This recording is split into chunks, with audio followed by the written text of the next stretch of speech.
Hi, everybody. My name's Johnny.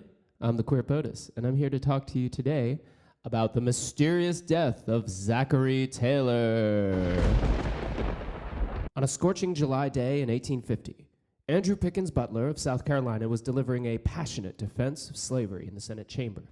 The United States had recently acquired a chunk of new land from Mexico, and the debate over whether these territories would be free or slave was threatening to split the Union, possibly even provoking a civil war. As Pickens hemmed and hawed on the virtues of enslavement, suddenly Daniel Webster burst into the chamber with shocking news.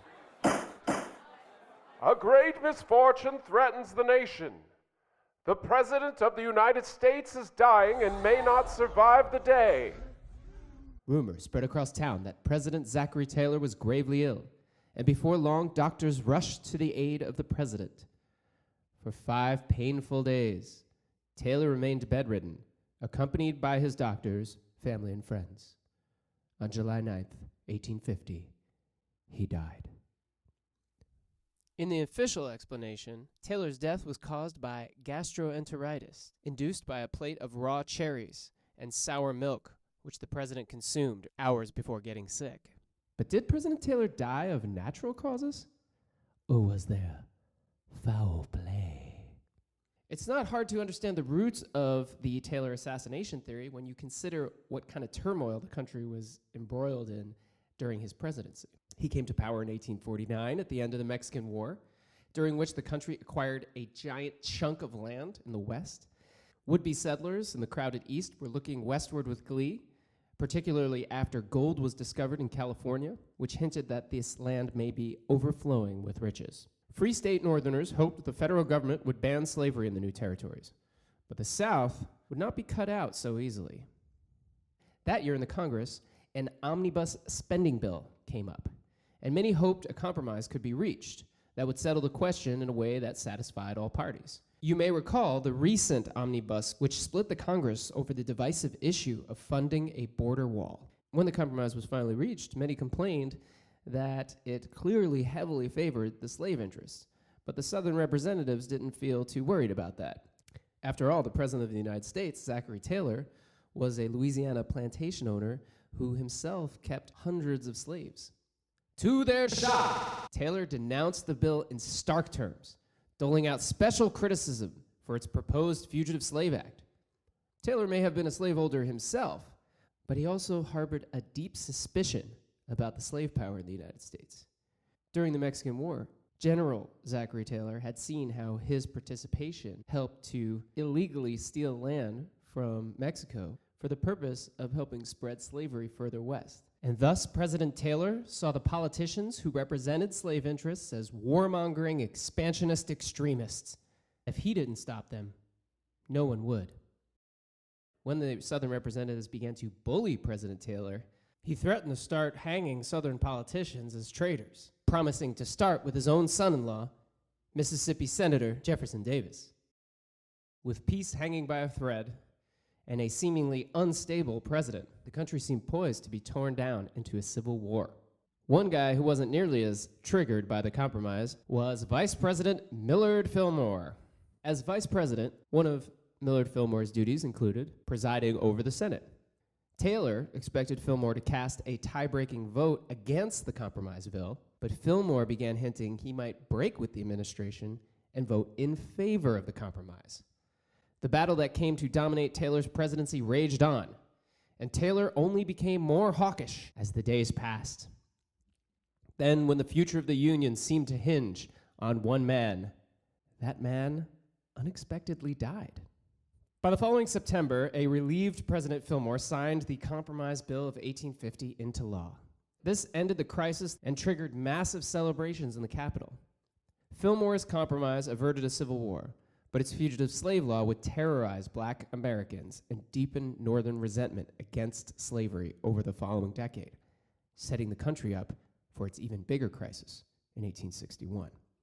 The sudden death of President Taylor in the midst of this intense crisis led some skeptics to question the official version. Was Taylor murdered so that Fillmore could sign the Compromise of 1850? Rumors of Taylor's assassination reached the new president, Millard Fillmore, within weeks of Taylor's death. One letter had it on good authority that Taylor was killed by a patsy under the direction of Jesuits. Anti-Catholic fear-mongering was common in those days, and Fillmore himself believed in many anti-Catholic conspiracy theories. Taylor conspiracies came up again after the election of Abraham Lincoln. As the president-elect was making his journey from Springfield to Washington, D.C., Lincoln received threats on a daily basis of all kind, and some of his supporters became very concerned for his safety. In fact, one supporter wrote to President-elect Lincoln, Taylor was a vigorous man, of good habits and accustomed to active life and trying duties, and that he should fall a solitary victim to cholera in a time of health after eating a little ice cream is quite unsatisfactory. After Lincoln's assassination in 1865, one of the three lawyers who prosecuted his case, John A. Bingham, opened an investigation into the cause of Taylor's death and found that Taylor was poisoned by none other than outlaw Confederate President Jefferson Davis. It's a gripping story. Jefferson Davis happened to be Zachary Taylor's son-in-law, but it has to be understood in the context of the time. The Civil War had just ended. Lincoln had been murdered, and Davis was on the run. Few claims about Jefferson Davis were too wild for a traumatized public to believe. 16 years after Bingham's bizarre investigation, in the wake of the James Garfield assassination, a New York City reverend named A. Stewart Walsh trotted out the Davis theory. We have a sad record. Look back at poor Lincoln. And shall we go back to that? My friend, the Honorable John A. Bingham, once told me that he had investigated the manner of the death of President Zachary Taylor several years ago, and that he was satisfied that General Taylor died by the hand of an assassin. In brief, the circumstances were that two men, one of whom was Jefferson Davis, once went to President Taylor in the dead of night and awakened him and told him that there were two bills before him for approval. And, said they, if you do not sign those bills, the South will hold you personally responsible. General Taylor shouted back at them without opening the door, refusing their demand, and telling them that if the South made any trouble, he would raise an army and go down and crush them. John A. Bingham is a lawyer and a man of intellect, and he told me deliberately that Taylor, who died soon after that visit, died under the hand of an assassin. Reverend Walsh saw a parallel in the deaths of two presidents who had run afoul of powerful political interests and ended up dead. Like Taylor, Garfield had come to blows with a powerful faction of the Republican Party known as the Stalwarts. Garfield wanted to make civil service reform a priority of his administration, but the Stalwarts expected privileged positions in Garfield's government. Tensions grew to a boiling point, and on July 2nd, 1881, a stalwart named Charles Guiteau tracked Garfield down to a train station in Washington and shot him in the back. Walsh's reviving of the Davis theory in this moment, thus, comes across as more of a projection than a credible evidentiary claim. The last attempt to prove Taylor was assassinated occurred in 1991, when a historical novelist named Clara Rising convinced the Taylor family to exhume his body and test it for arsenic poisoning. Kentucky Dr. George Nichols concluded that President Taylor had in fact not been poisoned with arsenic. So how did Zachary Taylor die? In anticipation of July the 4th, the cornerstone of the Washington Monument, a 180-meter tall obelisk in the center of Washington's Capitol Hill, was being laid, and the guest of honor was the President of the United States. Taylor had a busy morning and only managed to eat a couple of green apples for breakfast before heading to the ceremony. He sat exposed to the blistering July sun as statesman after statesman gave speech after speech. After 3 excruciating hours, an extremely dehydrated Taylor returned to the White House and scarfed down a plate of raw cherries, vegetables, and iced milk. Within hours, the president fell ill. Although he rallied the next morning, his condition worsened by the afternoon. On July 9th, Taylor spoke his last words. I'm about to die. I expect the summons very soon. I regret nothing, but I am sorry that I am about to leave my friends. At 10:35 that evening, he died.